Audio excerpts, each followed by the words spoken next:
Leteli sme linkou Viedeň-Toronto priamo do Toronta, kde sme pristali okolo miestneho času 14:25. Čakali nás hráči z Kanady, ktorí pôsobia v Kanade priamo na letisku, kde sme potom nastúpili do autobusu a išli sme vlastne do Spojených štátov. Cesta trvala autobus nejaké 2,5 hodiny.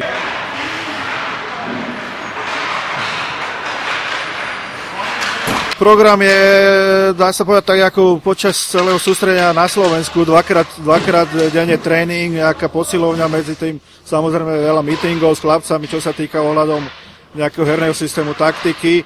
21. nás čaká prvý zápas, 23. druhý zápas, takže za tých 7 dní takýto, dá sa povedať, že na dosť náročný program pre chlapcov.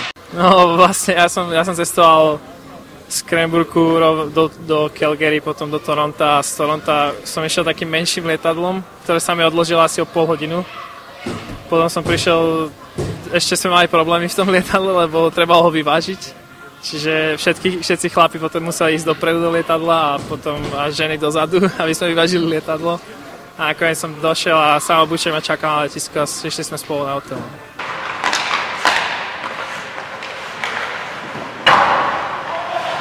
Tak jasné, že to bolo cítiť, všetci sme unavení, včerajšia cesta bola dlhá.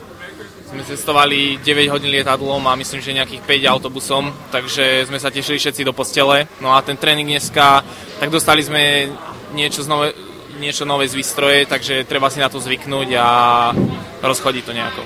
A ako je to fakt úžasné, veľmi som sa tešil na to.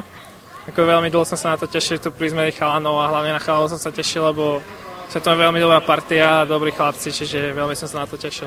Tak myslím si, že atmosféra je super, chalani, čo prišli, tak priniesli nejakú novú energiu. Do týmu sme pokecali, ako čo majú nové a tak.